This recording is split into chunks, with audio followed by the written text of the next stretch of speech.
Buenas, mis queridos hermanos, oyentes, amigos y todos los que tienen esa nobleza de unirse a estas presentaciones de estos videos, donde el tema principal es la epístola a los Gálatas. Y nosotros hemos estado estudiando desde la perspectiva de el reformador, el teólogo Martín Lutero.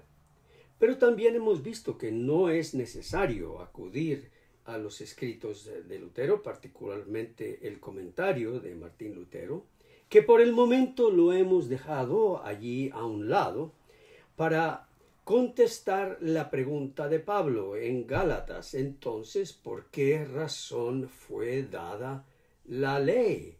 Esa es la gran pregunta del apóstol, tratando de contestar a las objeciones y a las críticas y protestas de sus oyentes, porque cuando se predica el evangelio de la gracia de Dios por medio de Jesucristo, siempre surge esa gran defensa apasionada de la ley.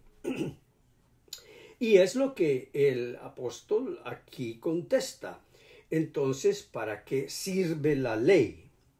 Fue añadida a causa de las transgresiones, hasta que viniese la simiente a quien fue hecha la promesa. Entonces se le dio un plazo de tiempo a la ley. Y además, dice Pablo, fue ordenada por medio de ángeles, en mano de un mediador. Lo entendemos. Dios escribió con su dedo en las tablas, pero luego él usó intermediarios para entregar su ley, y se la entregó primero a los ángeles y luego los ángeles se la entregaron a Moisés para que Moisés actuara como el vocero de la ley. Y además, dice Pablo, que el mediador no lo es de uno solo, de tal modo que Moisés, en su función de mediador, debía representar el pueblo a Dios y hacer oír la voz de Dios al pueblo. Pero Dios es uno, de tal modo que Dios no estaba dividido. Y esto es muy importante para lo que estamos estudiando, porque como vimos ayer, en el video de ayer, encontramos cosas muy extrañas en la ley, de tal modo que vimos cómo cuando la ley fue dada desde el Sinaí, encontramos que mientras Dios hablaba, porque estos mandamientos fueron dados por la voz de Dios, y cuando el pueblo escuchó la voz de Dios y vio el monte que temblaba, sintió el monte que temblaba y la humarada que salía y los truenos y los relámpagos, se asustaron de la voz de Dios, a pesar de que se habían santificado y preparado espiritualmente para este momento. Salieron corriendo mientras Dios hablaba y le dijeron a Moisés: háblanos tú, porque si Dios nos habla y nos sigue hablando, moriremos. Entonces Dios le da el resto de la ley, la cual él hubiera seguido hablando. Y como muy acertadamente me comentó el pastor Natanael Baloyes, si el pueblo no se hubiera asustado, hubieran sido más de 10, tal vez 20 o más mandamientos. Pero debido a que el pueblo se asustó y salió corriendo, Dios entonces tuvo que detener su voz, esa voz sin tapujos, esa ley dada con el gran estruendo que asustó a la gente. Y entonces después de todos estos mandamientos, Él comienza a dar otros mandamientos muy interesantes. Lo que el Señor hace acá, vamos a ver si lo podemos encontrar en Éxodo. Y estos mandamientos dicen que Moisés se acercó a la densa oscuridad en la que estaba Dios, pero los israelitas se mantuvieron a distancia. Ya no se querían acercar. Al principio ellos estaban como nosotros, los latinoamericanos, los hispanos, y que va la gente alrededor del mundo. En mi tierra le llaman de noveleros. Basta que haya un accidente de carro y ahí está la gente a ver qué pasó. Cualquier cosita, la gente ya se mete a ver qué es lo que está pasando, y así estaba el pueblo de Israel con estos truenos y relámpagos. Allí estaban ellos en el límite, empujando contra el cerco, porque el Señor les había dicho que cuando escucharan el sonido de la trompeta, podían subir al monte para relacionarse con Dios. Pero cuando escucharon todo eso, se espantaron y salieron corriendo. Entonces Moisés tuvo que subir a la montaña, y lo que Dios quería decirle al pueblo con su propia voz, entonces se lo dijo a Moisés para que Moisés sirviera de mediador y le dijera al pueblo las leyes que Dios hubiera dado a viva voz si el pueblo no se hubiera espantado. Entonces el Señor le dice a Moisés, diles que me hagan un altar y me adoren a mí desde un altar de piedra. Tampoco labren el altar, tampoco labren la piedra. Y eso era profético de Jesús, la roca, la piedra, que no debe ser intervenida. Su obra no debe ser intervenida por nuestro labrar, por nuestro obrar, solo de piedra, que la roca representa a Cristo. Y bueno, sigue con la ley. Y la segunda ley que él da después de que el pueblo se asustó es permitirles la esclavitud. Esto pareciera ir contra toda la lógica. ¿Cómo es que Dios entonces permite la esclavitud? Que alguien tenga como propiedad material a un ser humano, especialmente cuando las primeras 10 palabras del Señor son introducidas con estas palabras: yo soy el Señor tu Dios. Allí está el nombre sagrado de Dios, el tetragramatón, las 4 letras, el Yahvé. Y dice el Señor, yo te saqué de Egipto, del país donde eras esclavo. Y aún así, la primera ley o la segunda ley, la primera es la del altar, la segunda ley que les da es que si alguien compra un esclavo hebreo, como permitiéndolo, este le servirá durante 6 años, pero en el 7º año recobrará su libertad sin pagar nada a cambio. Es decir, él no tendrá que comprar su libertad. Hay algunos que dicen que estas leyes de la esclavitud eran muy liberales y bondadosas y extremadamente buenas comparadas a la ley de la esclavitud de aquel tiempo, de otros países, y con eso justifican el hecho de que se le permitió a los hebreos practicar la esclavitud. Pero pregúntele a cualquiera persona que ha sido un esclavo, que ya, pues gracias a Dios no tenemos tantos esclavos hoy, aunque todavía en algunos lugares del mundo se practica la esclavitud. Si a alguien le gusta ser esclavo tan solo por media hora, es una pérdida total de libertad. Pero aquí se permite la esclavitud de un varón esclavo, un esclavo hebreo, de su propia gente.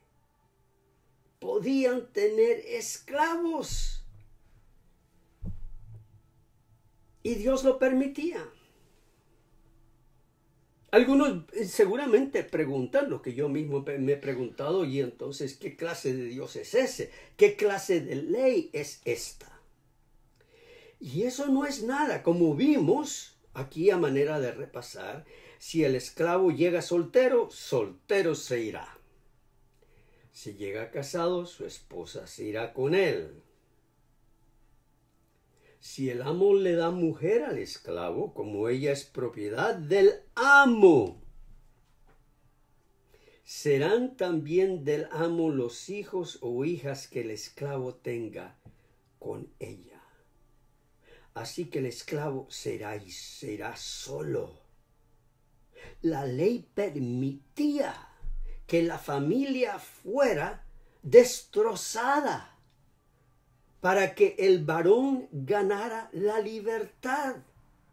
Figúrense ustedes a esos niños con la incógnita, la incertidumbre que muchos niños hoy tienen cuando se van sus papás del hogar. Cuando abandona el hogar el papá porque quiere su libertad. Bueno, eso se permitía. Si el esclavo quería su libertad, podía dejar a sus niños, a su esposa, una madre soltera, para criarlos en la esclavitud. Estas leyes fueron dadas a Israel como nación de esclavos, que habían sido esclavos, apenas llevaban 3 meses de libertad, y aún así esta ley dada por Dios les permitía la esclavitud. Si el esclavo llega a declarar: yo no quiero recobrar mi libertad, pues les tengo cariño a mi amo, a mi mujer y a mis hijos, el amo lo hará comparecer ante los jueces, luego lo llevará a una puerta o al marco de una puerta, y allí le perforará la oreja con un punzón.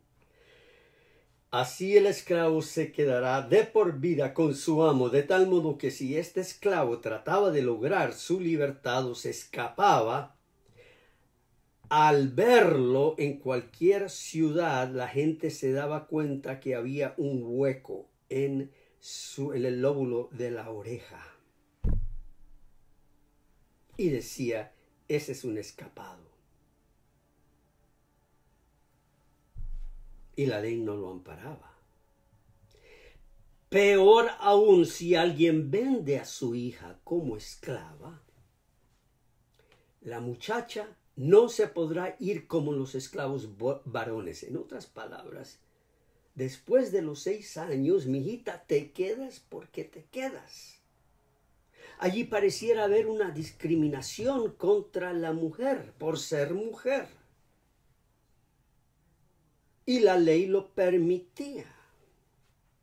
Si el amo no toma a la muchacha como mujer por no ser ella de su agrado, deberá permitir que sea rescatada. Como la rechazó, no podrá vendérsela a ningún extranjero. Solamente otro judío la podía comprar. Si el amo entrega a la muchacha a su hijo, deberá tratarla con todos los derechos de una hija. Si toma como esposa a otra mujer, no podrá privar a su primera esposa de sus derechos conyugales ni de alimentación y vestido. En otras palabras, él todavía tenía el derecho al acceso carnal. Y no solamente que tenía el derecho, sino debía cumplir el derecho carnal con la primera muchacha esclava que había tomado como esposa, que había comprado.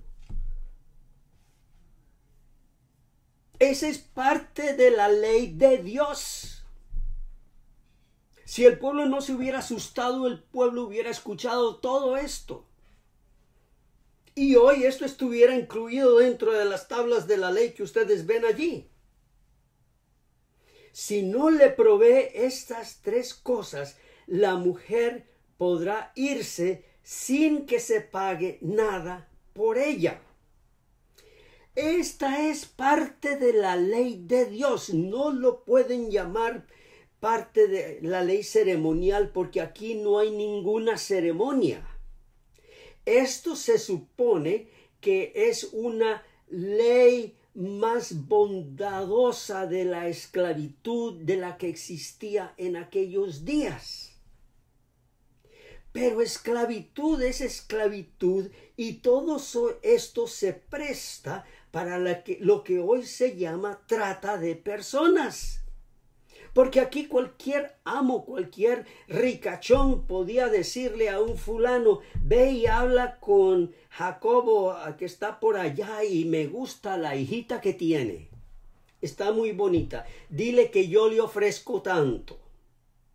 Y yo sé que tú eres bueno para esto, así que ahí te doy tu mordidita para que me la traigas. Para esto se prestaba la ley. Y el otro, viendo que era una buena oferta y siendo comerciante, despedía a su hija porque otro la había morboseado, la había deseado. Y tal vez cuando llegó no le pareció lo que él esperaba. Así que la rechaza. Para eso se prestaba la ley, por favor. Esta es la ley de Dios. Y tanto que hablan del cuarto mandamiento en las sinagogas adventistas del séptimo día, el cuarto mandamiento consentía este trato. Tanto que dicen que el cuarto mandamiento santifica. Pues fíjense ustedes, aquí está el cuarto mandamiento. Acordaos del día de reposo para santificarlo. 6 días trabajarás y harás toda tu obra, mas el séptimo día será reposo para el Señor, para Jehová tu Dios. No hagas en él obra alguna, tú, ni tu hijo, ni tu hija, ni tu esclavo, ni tu esclava. De tal modo que el cuarto mandamiento del sábado, lo que tanto dicen que era el santo sábado, permitía que una hija comprada de otro man y vendida por el corazón duro de ese padre que le importaba más la plata, pues el cuarto mandamiento no le daba la libertad.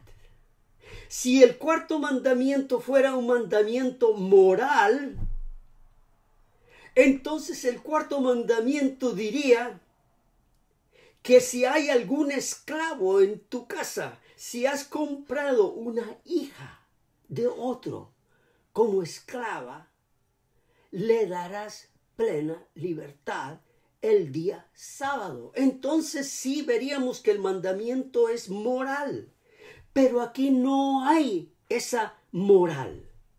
Aquí se consiente la esclavitud y la compra y venta de muchachas como esclavas y esclavas sexuales para ser tomadas por otro hombre en esclavitud sexual. Y si no le gustaba, la desechaba y compraba otra. Díganme ustedes, ¿dónde está lo moral en eso? ¿Dónde está el reposo para esas muchachas y para esos muchachos que vivían en esclavitud en el pueblo de Israel? Y por eso decimos que los mandamientos, tal como fueron dados a la nación judía, a la nación de Israel, a los hijos e hijas de Israel. Y es el cuarto mandamiento el que vincula directamente, es el lazo directo, es el amarre directo entre los 10 mandamientos y la nación judía, el pueblo de Israel. Porque estos mandamientos fueron dados para ellos. Yo estoy de acuerdo que en su soberanía y su sabiduría, Dios tenía un propósito con todo esto. Lejos esté de mí decir que Dios no tenía un propósito en permitir esto en Israel. Pero cuando me dicen que esta ley de la esclavitud, la cual se encuentra en el centro del sábado del cuarto mandamiento, que esta ley y que especialmente el cuarto mandamiento es el mandamiento más grande, más santo, que debe ser proclamado y llevado por toda la tierra y guardado por los gentiles, entonces no saben lo que están diciendo, están promoviendo la permisividad que había en la ley hacia la esclavitud y la poligamia, la fornicación y el adulterio, aunque la misma ley lo prohíbe. Algunos dirán, bueno, Camacho, hasta aquí fue, ya te pasaste. Pero yo no me estoy inventando esto, hermanos. Es que a ustedes no les enseñan estas cosas, no les predican estas cosas. Entonces, nosotros queremos estar bajo esta ley. Hay algo muy interesante acá. Y eso está en el propósito de Dios al dar la ley. La palabra nos dice en uno de los profetas que los pensamientos de Dios no son como nuestros pensamientos. Y lo que Dios pone como su plan no es según nuestro plan. Lo que Dios dicta no es lo que nosotros dictamos. Lo que es lógico para Dios es contra a nuestra lógica. Ahora, en este caso en particular, aquí había una sabiduría que en inglés hay una frase, y la frase, discúlpeme usted, que es la primera que viene a mi mente, se llama counterintuitive. La voy a repetir, counterintuitive. Es contraria a la intuición. La intuición nos diría que Dios no daría este tipo de ley, donde habiendo sido esclavos, permite ahora la esclavitud. Y fíjense ustedes, si estas cosas ahora se van a permitir en Israel, ¿se imaginan lo que había en Egipto? El tipo de esclavitud y compra y venta de muchachas hebreas y muchachos. Es para ni siquiera decir, imagínense. Pero de todos modos, este propósito de Dios va en contra de la razón, de la intuición humana. Porque los 10 mandamientos, al menos los que Dios pudo decir en voz alta, antes de que el pueblo se asustara, se introducen que yo los saqué de la esclavitud. Eso es lo que dice aquí. Yo te saqué de Egipto, del país donde eras esclavo. Y como ya se dan cuenta, aquí está que se permite entonces todas estas leyes enseguidita de los 10 mandamientos. Y nosotros podemos ver el lazo del 4º mandamiento a estos otros mandamientos de la esclavitud, porque el 4º mandamiento consiente la esclavitud. Lo que yo veo aquí es la psicología divina. El divino psicólogo que le pone a Israel esta prueba. Les dice, ustedes salieron de Egipto, yo los saqué, donde ustedes eran esclavos. Ahora a ustedes se les va a permitir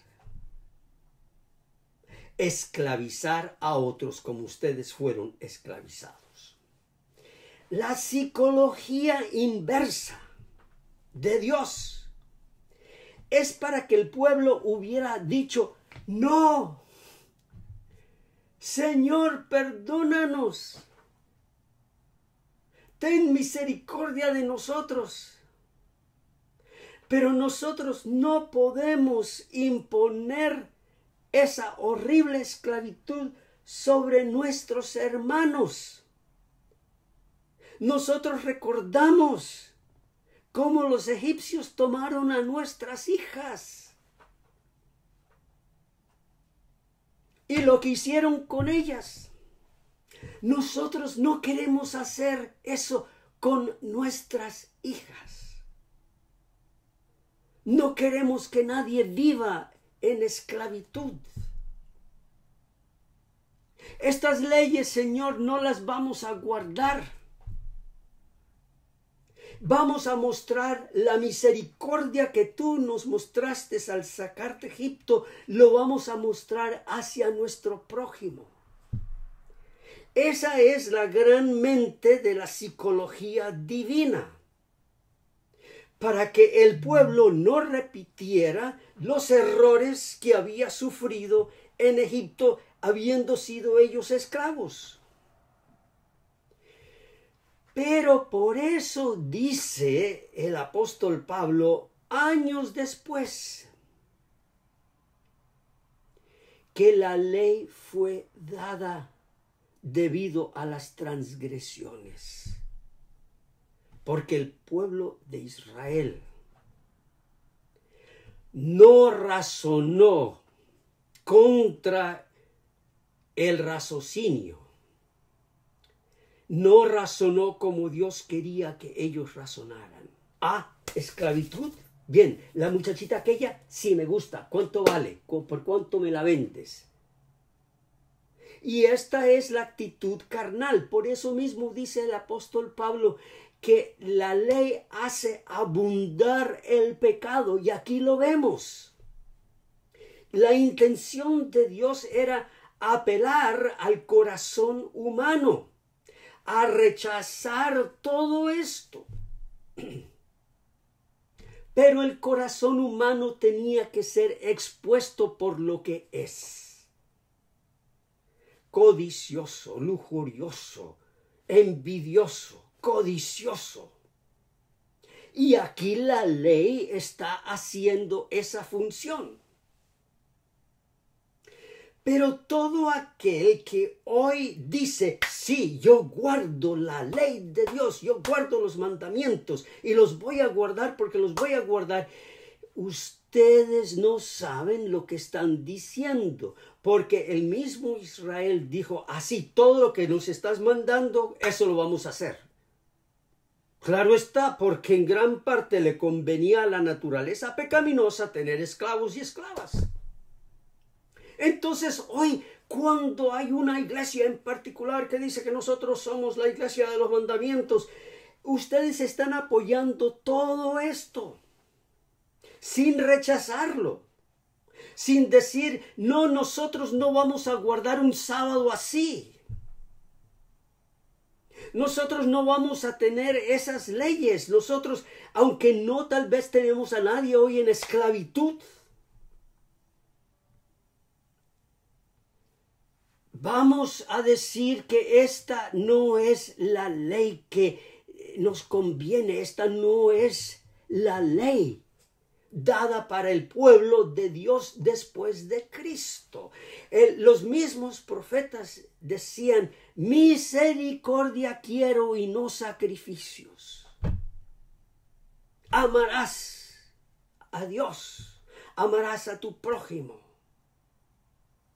Todo lo que era la intención de Dios de tocar el corazón del pueblo, para que ellos no se metieran en estas prácticas de otras naciones que eran las prácticas de la esclavitud. Entonces nosotros tampoco las vamos a aceptar. Pero lo que se ve hoy y lo que me dicen a mí y lo que yo mismo viví, escuché, palpé,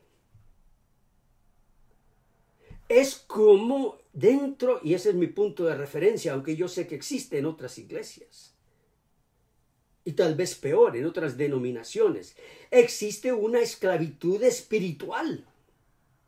Aunque no existe este tipo de esclavitud, hay esclavitud espiritual, que si no pagas los diezmos, si no das esta ofrenda, si no haces aquello, si no haces esta otra cosa y las dietas, si no haces todo esto, eres condenado.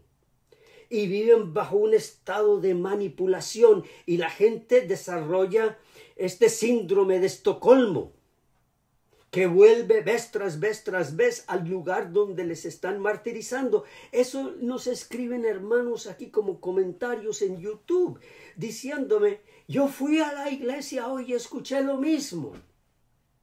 Salí vacío de la iglesia, porque solo escuché los mandamientos, los diezmos y los escritos de Elena White.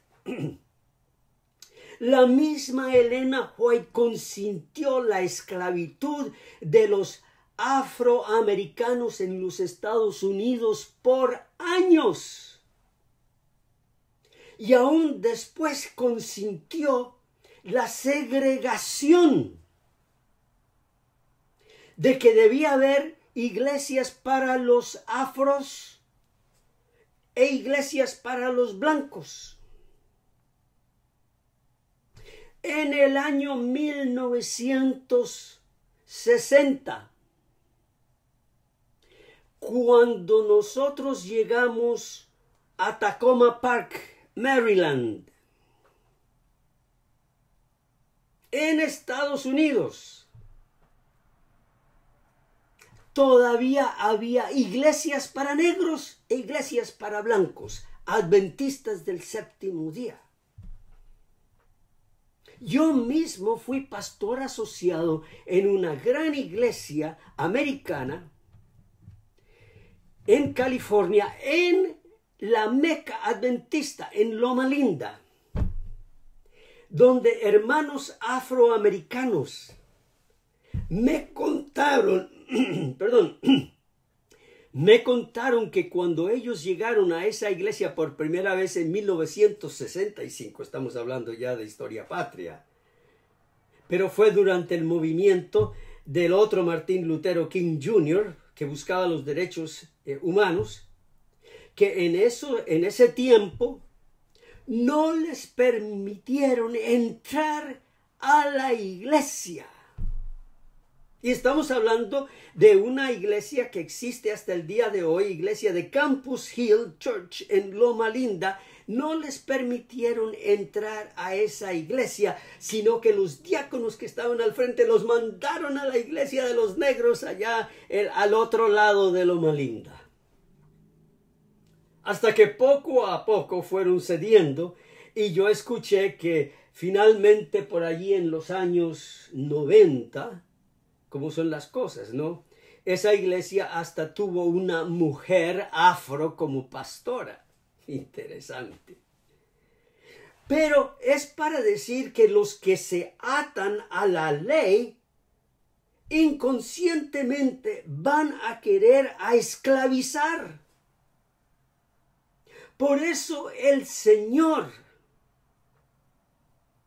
por medio de su muerte, su vida, nos libera de cualquier obligación a esta ley y nos presenta una ley mejor, que es la ley de su justicia. Incluye estos grandes y muy buenos preceptos que se dan aquí en la ley: no matarás, no robarás, no darás falso testimonio, no cometerás adulterio. Pero la ley de Cristo va mucho más allá. Es una justicia superior a esta ley de los 10 mandamientos. Y hoy al leerla bajo la gracia, entonces nosotros necesitamos leerla de esa manera. Señor, no permitas que yo en mi vida esté esclavizando o robándole el pago merecido a la persona que trabaja en mi casa. Porque hay algunos que están escuchando, que ellos mismos o que saben de otros, que tienen, especialmente en nuestros países, que tienen a su servicio doméstico como si fueran en esclavitud. Viven en su casa, en un cuartico, en un rinconcito por allí. Les ofrecen nada de pago mensual. Y aún así les cobran el papel higiénico, les cobran la comida, les cobran el hielo de la heladera, les cobran el jabón para lavarles la ropa, y total que cuando les van a pagar, les pagan una migaja de todo el trabajo que ellos dan para atender a sus hijos, a sus hijas, a su propia casa. Pastores y ancianos adventistas del séptimo día y de otras denominaciones hacen lo mismo. ¿Por qué? Porque siguen atados a esta ley que les permite dar el guiño a todas estas cosas. Pero por eso el Señor Jesús dijo: venid a mí todos los que estáis trabajados y cansados y oprimidos, porque esta ley tiene como esclavos, tiene a las víctimas y a los victimizantes. Las víctimas son las que sufren la esclavitud, y los victimizantes son los que entonces se ven comprometidos a un estilo de vida que, para mostrar su dominio y su poder, tienen que seguir esclavizando a aquellos que trabajan para ellos, aun si ellos son dueños de empresas. Hacen todo lo posible para sacarles todo lo que puedan a los trabajadores, especialmente si no son adventistas. Dios nos perdone. Dios perdone a este pueblo. Y el Señor dice: venid a mí todos los que estáis trabajados y cansados, y yo os daré el verdadero sábado. Y el verdadero sábado es el reposo por la fe que nosotros tenemos, que por su palabra que no miente somos justificados. Dice la palabra de Jesús: y conoceréis la verdad, y la verdad os hará libres. Por tanto, hoy, consuélate en estas palabras, que por la gracia del Señor Jesús, tus pecados han sido eternamente perdonados.